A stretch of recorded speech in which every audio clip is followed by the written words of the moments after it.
आप सभी वैष्णव जनों को जया एकादशी की हार्दिक शुभकामनाएं एवं बधाइयाँ। भगवान श्री लक्ष्मी नारायण जी का आशीर्वाद आप सभी वैष्णव जनों पर बना रहे। आप सभी सुखी रहें, स्वस्थ रहें, व्यस्त रहें और मस्त रहें। हिंदू धर्म में एकादशी व्रत अत्यंत शुभ व फलदायी माना गया है। एकादशी व्रत भगवान विष्णु को समर्पित है। एकादशी के दिन भगवान श्रीहरि व माता लक्ष्मी जी की पूजा अर्चना का विधान है। हर महीने के कृष्ण व शुक्ल पक्ष में एकादशी व्रत रखा जाता है। हिंदू पंचांग के अनुसार माघ माह के शुक्ल पक्ष की एकादशी को जया एकादशी व्रत रखा जाता है। जया एकादशी व्रत फरवरी महीने का पहला एकादशी व्रत है। मान्यता है कि एकादशी व्रत करने से जातक को भगवान विष्णु की कृपा से मनोवांछित फल की प्राप्ति होती है एवं वैकुंठ धाम की प्राप्ति होती है और जीवन में सुख, शांति और समृद्धि का वास सदा बना रहता है और आगमन होता है। हिंदू पंचांग के अनुसार एकादशी तिथि 7 फरवरी 2025 को रात 9:26 पर प्रारंभ होगी और 8 फरवरी 2025 को रात 8:15 पर इसका समापन होगा। उदया तिथि के अनुसार जया एकादशी व्रत 8 फरवरी 2025 को रखा जाएगा। ब्रह्म मुहूर्त सुबह 5:21 से 6:13 तक रहेगा। जया एकादशी के दिन भगवान श्री हरि विष्णु जी का और माता लक्ष्मी जी की पूजा करने से आरोग्य की प्राप्ति होती है और ऐसी मान्यता है। कहा जाता है कि इस व्रत के पुण्य प्रताप से व्यक्ति को सारे पापों से मुक्ति मिल जाती है और जातक अंत में वैकुंठ धाम विष्णु जी के धाम को प्राप्त होता है। जया एकादशी व्रत पारण मुहूर्त जया एकादशी व्रत का जो पारण का समय और दिन रहेगा वो 9 फरवरी 2025 को रविवार को किया जाएगा। जया एकादशी व्रत पारणा का शुभ मुहूर्त 8 फरवरी 2025 को सुबह 7:04 से सुबह 9:17 तक रहेगा।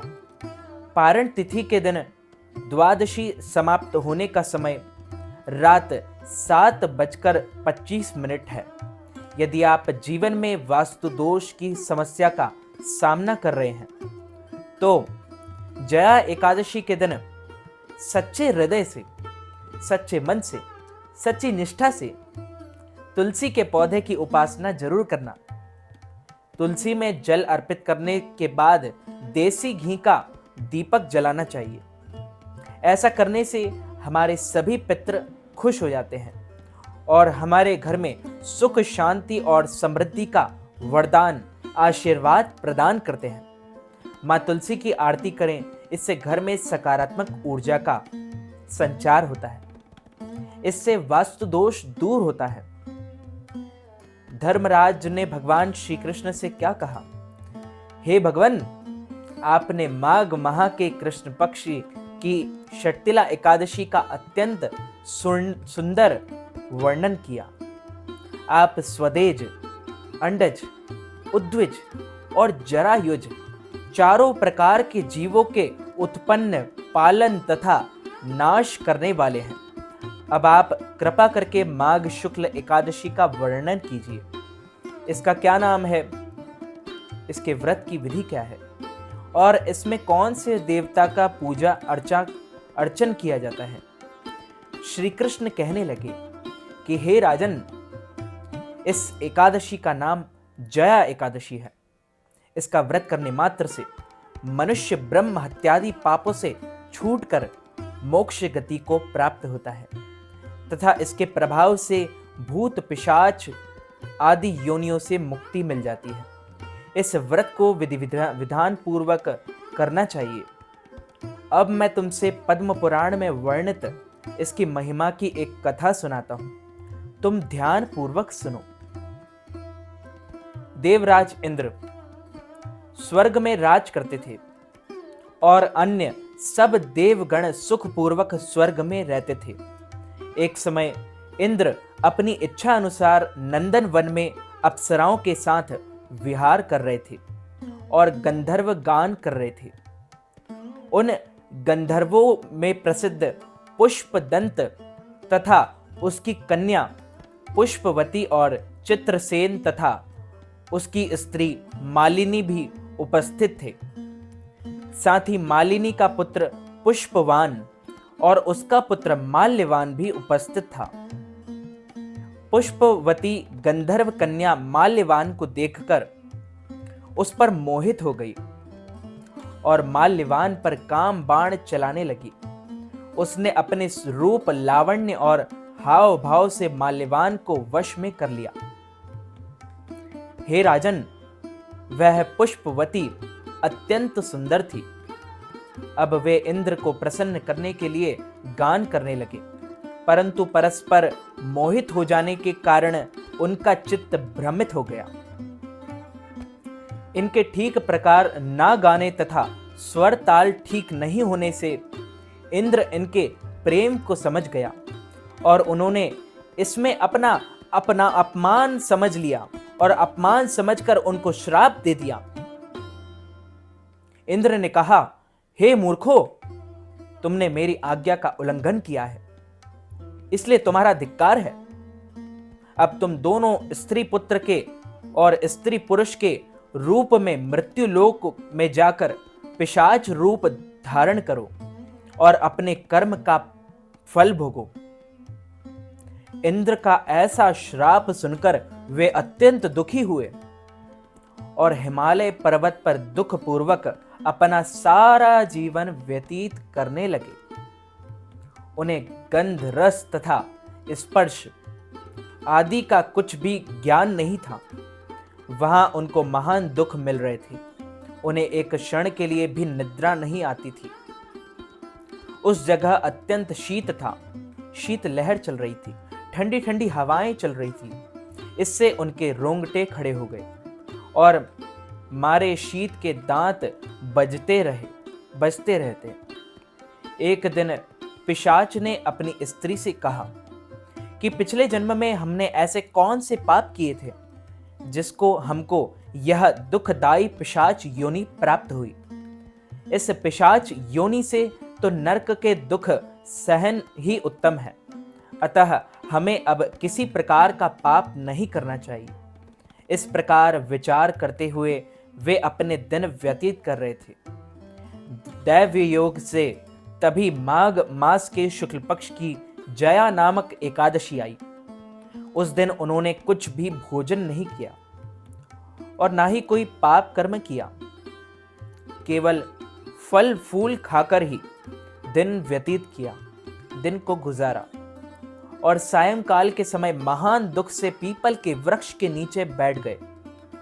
उस समय सूर्य भगवान अस्त हो रहे थे। उस रात को अत्यंत ठंड थी। इस कारण वे दोनों शीत के मारे अति दुखित होकर मृतक के समान आपस में चिपटे हुए पड़े रहे। उस रात्रि को उनको निद्रा भी नहीं आई। हे राजन, जया एकादशी के उपवास और रात्रि के जागरण से दूसरे दिन प्रभात होते ही उनकी पिशाच योनि छूट गई। अत्यंत सुंदर गंधर्व और अप्सरा की देह धारण कर सुंदर वस्त्र आभूषणों से अलंकृत होकर उन्होंने स्वर्ग लोक को प्रस्थान किया। उस समय आकाश में देवता उनकी स्तुति करते हुए स्वर्गलोक से पुष्प वर्षा करने लगे। स्वर्गलोक में जाकर इन दोनों ने देवराज इंद्र को प्रणाम किया और नतमस्तक हो गए। इंद्र इनको पहले रूप में देखकर अत्यंत आश्चर्यचकित हो गया और पूछने लगा कि तुमने अपनी पिशाच योनि से किस तरह छुटकारा पाया, सो सब बतलाओ। माल्यवान बोले कि हे देवेंद्र, भगवान विष्णु की कृपा और जया एकादशी के व्रत के प्रभाव से ही हमारी पिशाच देह छूटी है। तभी इंद्र बोले कि हे माल्यवान, भगवान की कृपा और एकादशी का व्रत करने से न केवल तुम्हारी पिशाच योनि छूट गई, वरन हम लोगों के भी वंदनीय हो गए, क्योंकि भगवान विष्णु और शिव जी के भक्त हम लोगों के वंदनीय है। अतः आप धन धान्य है। अब आप पुष्पवती के साथ जाकर विहार करो। भगवान श्री कृष्ण मुरलीधारी कहने लगे कि हे राजा युधिष्ठिर, इस जया एकादशी के व्रत से बुरी योनि छूट जाती है। जिस मनुष्य ने इस एकादशी का व्रत किया है उसने मानो सब यज्ञ जप दान आदि कर लिया है। भक्तजनों, जो मनुष्य जया एकादशी का व्रत करते हैं, जो वैष्णव भी जया एकादशी का व्रत खास तौर पर करते हैं, वे अवश्य ही 1000 वर्ष तक स्वर्ग लोक में वास करते हैं। जया एकादशी का वर्णन भी नहीं किया जा सकता। जया एकादशी के पुण्य प्रताप इसका महान है। 1000 अश्वमेध यज्ञ करने से और 100 वाजपेयी यज्ञ करने से जो फल हमें प्राप्त होता है, वही इस जया एकादशी, जया 11 के उपवास और व्रत करने मात्र से हम मनुष्य को प्राप्त हो जाता है। इसकी महिमा अति सुंदर है, अति पवित्र है।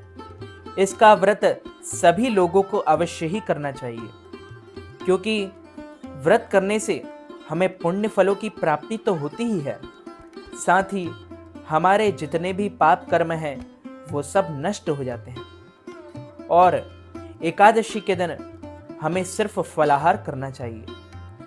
प्याज, लहसुन, मांस, मदिरा, कटहल की सब्जी और मसूर दाल या किसी भी प्रकार का इस प्रकार का अन्न हमें सेवन नहीं करना चाहिए। हमें सिर्फ फला आहार करना चाहिए। फल का सेवन अति पवित्र माना जाता है। एकादशी के दिन यदि आप सिर्फ फल का सेवन ही करते हैं, अन्य किसी भी अन्न का सेवन नहीं करते हैं, तो आपकी एकादशी सफल मानी जाएगी। और हाँ, इस एकादशी को मन से जरूर रखिएगा, क्योंकि मन से ही भगवान विष्णु प्रसन्न होते हैं। ये मन ही सब कुछ है।